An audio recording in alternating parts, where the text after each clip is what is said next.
Ô Val, o povo está perguntando aqui, o que tu vai fazer depois do serviço? O que eu vou fazer? O que o povo quer saber da minha vida?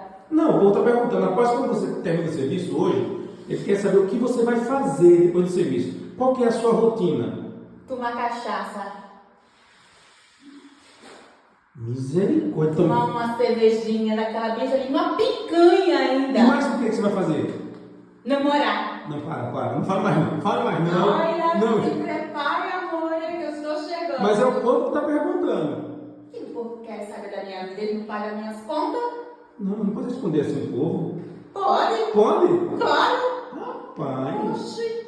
Quem paga minhas contas sou eu. Mas vocês querem saber da sua rotina, da sua vida, o que é que você faz. É isso que ele está perguntando, mas você falou que vai namorar aqui. Fala mais não. Namorar. Não fala mais o que vai fazer não. Com certeza, muito mais ainda. Chega. A preciosa tá